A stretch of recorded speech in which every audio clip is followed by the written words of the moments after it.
Hello guys, welcome on your YouTube channel Counteria. Counteria nowadays starts question often confusing examination hall series. When the aspirants track the question, attempt the question at the time of the examination, that have some minor confusion in their mind. The Counteria provide the purified version of the gist or the crux of the NCERT of the given subject or folder.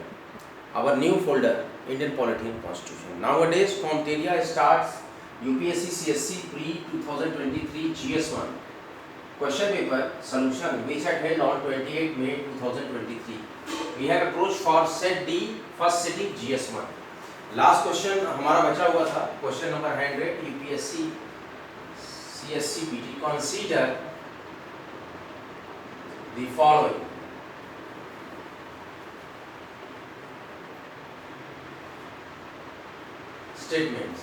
Statement 1 हमारे पास।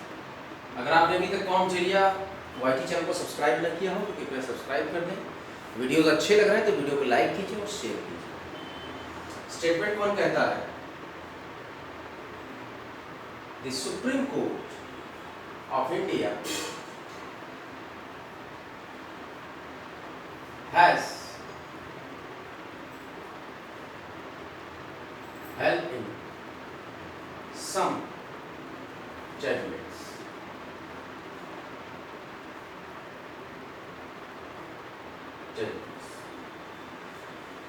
that the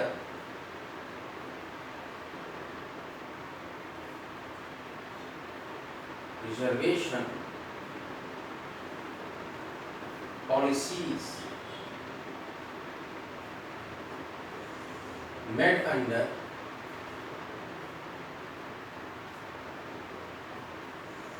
Article 16(4) of the Constitution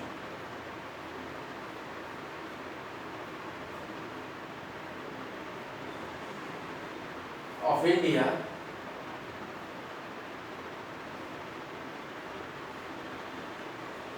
would be limited by Article 335 for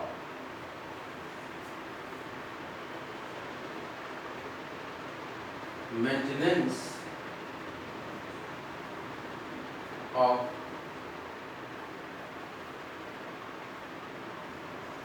efficiency of administration. Statement second कहता है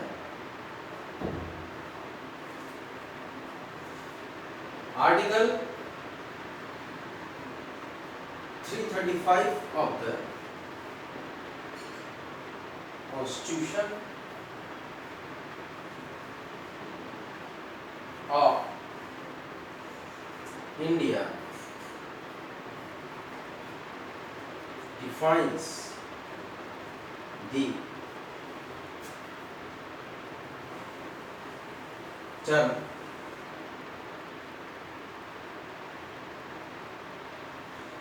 efficiency of administration. Efficiency of administration. Now question says that which one of the following is correct in respect of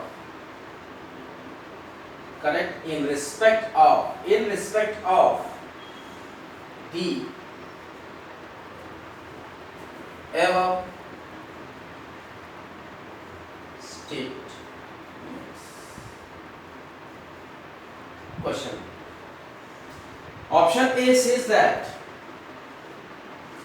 both statement 1 and statement second are correct and statement second is the correct explanation for statement 1. Option B says that both statement 1 and statement second are correct and statement second is not correct explanation for statement 1. Option C says that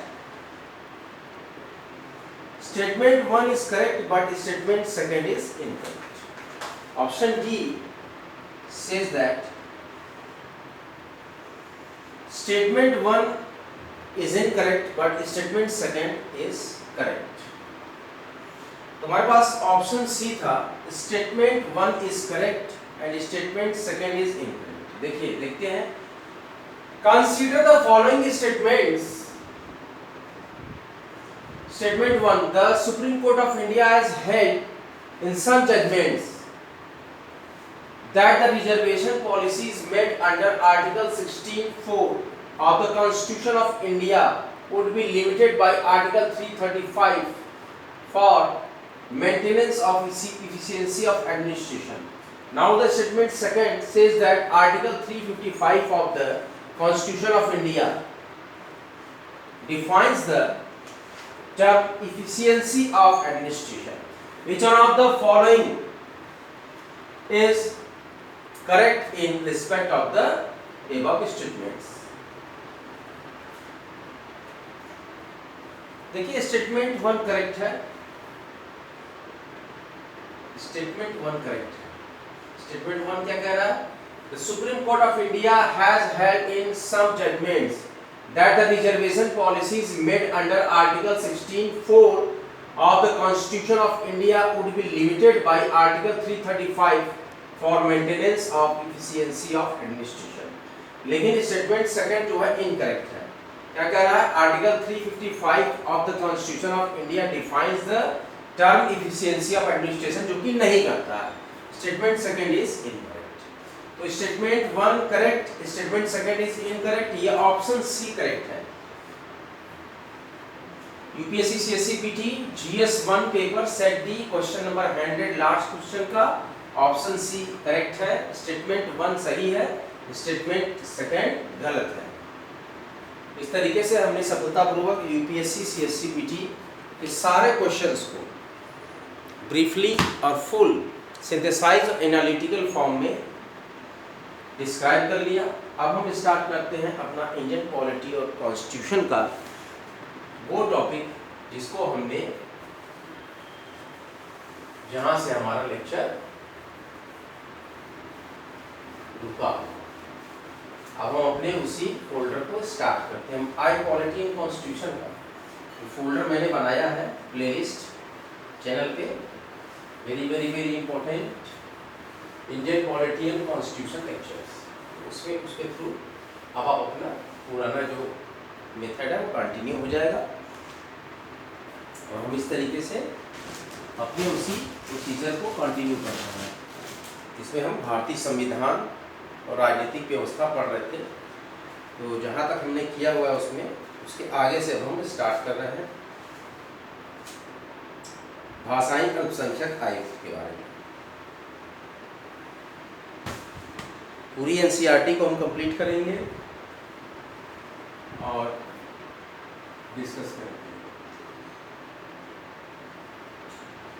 भाषाई अल्पसंख्यक आयोग.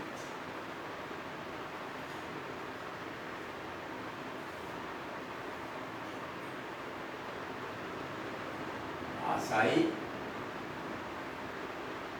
अल्पसंख्यक आयोग. हम राजभाषा official language के बारे में पढ़ रहे थे पिछले इंडियन पॉलिटी और कॉन्स्टिट्यूशन के लेक्चर में, जिसमें कि हम मातृभाषा में शिक्षा आर्टिकल 350A तक पढ़े थे. अब हम पढ़ रहे हैं भाषाई अल्पसंख्यक आयुक्त आर्टिकल 350B. आर्टिकल 350B अनुच्छेद 350 ख. आर्टिकल 350B के बारे में हम रीड करने जा रहे हैं. संविधान के, अब यहां से स्टार्ट हो गया इंडियन पॉलिटी कॉन्स्टिट्यूशन के लेक्चर. संविधान के आर्टिकल 350B, संविधान के आर्टिकल 350B के तहत भाषाई अल्पसंख्यक वर्गों, कौन से? भाषाई अल्पसंख्यक वर्गों, आप लोग नोट करते रहिएगा अपनी नोटबुक में, वर्गों के लिए राष्ट्रपति, के लिए राष्ट्रपति है। पूरी juice of NCERT, yeast of NCERT, crux of NCERT को यहाँ पे रीड कर रहे हैं। हमने आधे से ज्यादा एनसीईआरटी को कंप्लीट कर लिया है और आज हमारा टॉपिक है भाषाई अल्पसंख्यक आयुक्त, आर्टिकल 350B। संविधान के अनुच्छेद 350 ख के तहत भाषाई अल्पसंख्यक वर्गों के लिए राष्ट्रपति द्वारा एक आयुक्त नियुक्त करने का प्रावधान किया गया। एक आयुक्त नियुक्त करने का प्रावधान किया गया है, प्रावधान किया गया है। ध्यान से सुनिए मेरी बात। संविधान के आर्टिकल 350B के तहत भाषाई अल्पसंख्यक वर्गों के लिए राष्ट्रपति द्वारा एक आयुक्त नियुक्त करने का प्रावधान किया गया है। यह प्रावधान भी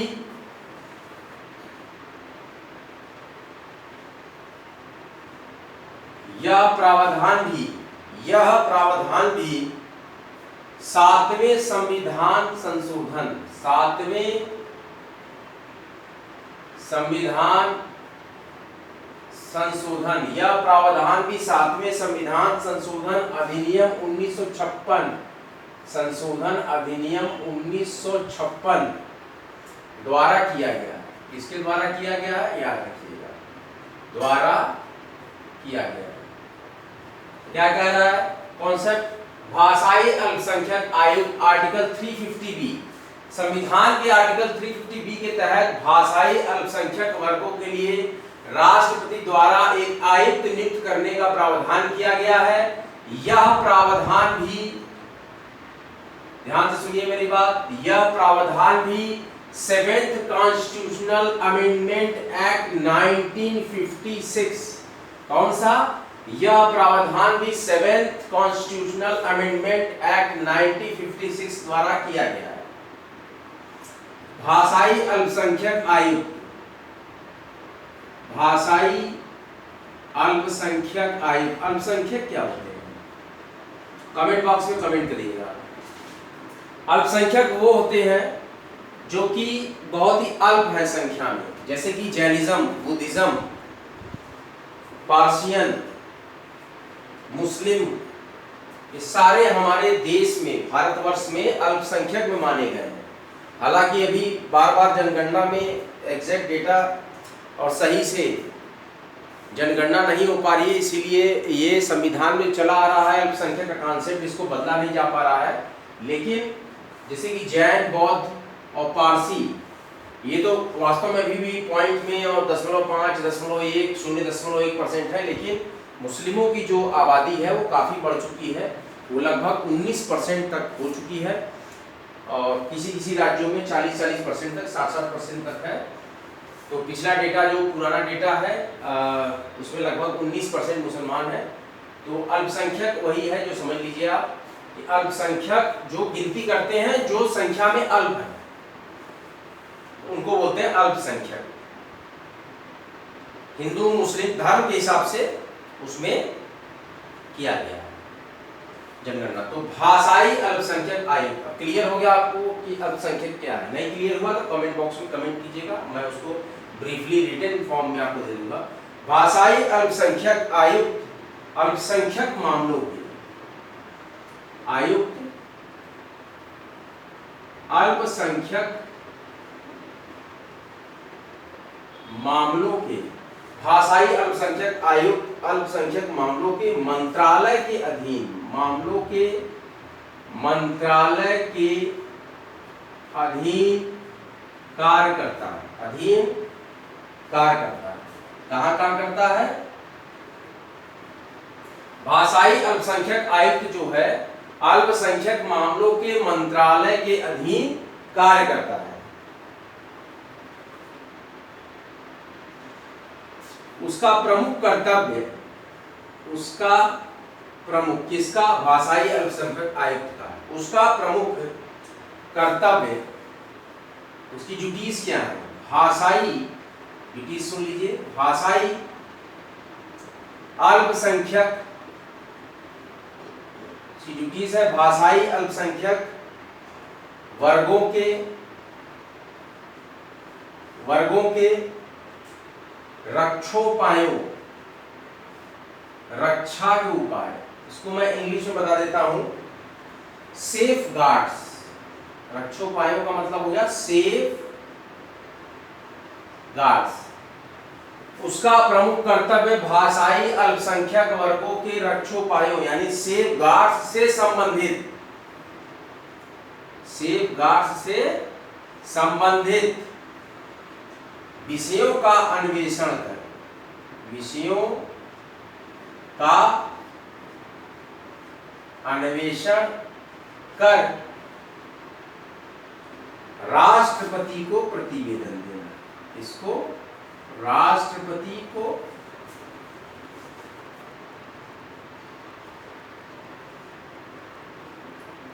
प्रतिवेदन देना। देखिए पहला पॉइंट जो हमने डिस्कस किया यहां पे, भाषाई अल्पसंख्यक आयुक्त। भाषाई अल्पसंख्यक आयुक्त के बारे में जब हम पढ़ रहे हैं तो इसमें आर्टिकल 350 था, भाषाई अल्पसंख्यक आयुक्त आर्टिकल 350B। तो संविधान के आर्टिकल 350B के तहत भाषाई अल्पसंख्यक वर्गों के लिए राष्ट्रपति द्वारा एक आयुक्त नियुक्त करने का प्रावधान किया गया है और यह प्रावधान भी 7वें संविधान संशोधन अधिनियम 1956 द्वारा किया गया है। भाषाई अल्पसंख्यक आयुक्त अल्पसंख्यक मामलों के मंत्रालय के अधीन कार्य करता है और उसका प्रमुख कर्तव्य होता है भाषाई अल्पसंख्यक वर्गों के रक्षोपायों यानी सेफ गार्ड्स से संबंधित विषयों का अन्वेषण कर राष्ट्रपति को प्रतिवेदन देना। राष्ट्रपति अब ड्यूटीज कहां कहां आती देखिए, राष्ट्रपति इन प्रतिवेदनों को संसद के समक्ष कौन? प्रेसिडेंट संसद के समक्ष रखवाता है। राष्ट्रपति इन प्रतिवेदनों को संसद के समक्ष रखवाता है और संबंधित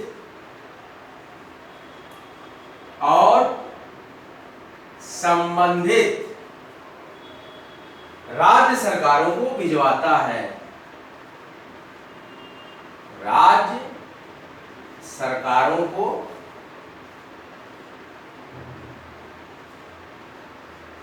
भिजवाता है।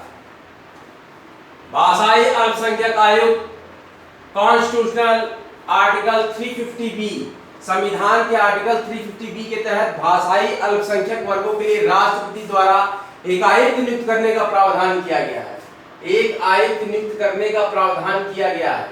यह प्रावधान भी 7वें संविधान संशोधन अधिनियम 1956 द्वारा किया गया है। भाषाई अल्पसंख्यक आयुक्त अल्पसंख्यक मामलों के मंत्रालय के अधीन कार्य करता है और इसका प्रमुख कर्तव्य होता है कि भाषाई अल्पसंख्यक वर्गों के, इसका प्रमुख कर्तव्य है भाषाई अल्पसंख्यक वर्गों के सेफ गार्ड्स से रिलेटेड विषयों का अन्वेषण करके, से रिलेटेड विषयों का, सब्जेक्ट्स का अन्वेषण करके, इन्वेस्टिगेशन करके राष्ट्रपति को प्रतिवेदन देना है और राष्ट्रपति इन प्रतिवेदनों को संसद के समक्ष रखवाता है और संबंधित राज्य सरकारों को भिजवाता है। इस प्रकार से हमने सफलतापूर्वक भाषाई अल्पसंख्यक आयुक्त आर्टिकल 350B को अच्छे से रीड कर लिया। आज का लेक्चर छोटा ही रखेंगे और अगला लेक्चर फिर हम फ्रेम करेंगे। तब तक के लिए आप लोग वीडियोस को लाइक करते रहें, शेयर करते रहें, काउंटेरिया YT चैनल को सब्सक्राइब करते रहें। Study hard, get success, study harder and harder, achieve your goal. सभी पढ़ें, सभी पढ़ें। फ्री एजुकेशन वर्ल्ड वाइड का ये प्रोग्राम भारत के साथ ही साथ पूरे विश्व में शिक्षा का मुक्त प्रचार और प्रसार करने के लिए कटिबद्ध है। हमारा जो इम्पोर्टेंट टॉपिक था आई पॉलिटी एंड कॉन्स्टिट्यूशन, ध्यान दीजिएगा, I polity and constitution, Indian polity and constitution. कौन सा फोल्डर था हमारा? Indian polity and constitution. वो कंटिन्यू हो गया है। UPSC CSC PT GS1 first sitting set D question paper which had held on 28 May 2023 have briefly, synthetically, analytically and full descriptively described by Contreras earlier। आज जो हमने lecture session खत्म किया 100 question हमने GS1 के सॉल्व कर लिए। उससे रिलेटेड क्वेरी हो कमेंट बॉक्स में कमेंट करें, और जो क्वेश्चन मैं पूछता हूँ लेक्चर के थ्रू कि आप कमेंट बॉक्स में बताएं क्वेश्चन का आंसर, तो वो आप लोग लेक्चर जब देखें तो उसको बताया करिए। भले ही हमने उसका आंसर बाद में बताया हो, लेकिन उस मोमेंट पे आप ट्राई करिए कि जो क्वेश्चन पूछा जा रहा है उसको कमेंट बॉक्स में हम आंसर दें। मैं उसको चेक करूंगा, रीड करूंगा और उस पर रिस्पॉन्स करूंगा। आज का लेक्चर छोटा ही रखा गया है। अगला लेक्चर फिर ब्रीफली लेकर हम आएंगे बहुत ही जल्द। तब तक के लिए जय हिंद, जय भारत। कॉन्टेरिया यूट्यूब चैनल को सब्सक्राइब करते रहें, वीडियो को लाइक करते रहें और शेयर करते रहें। जय हिंद, जय भारत।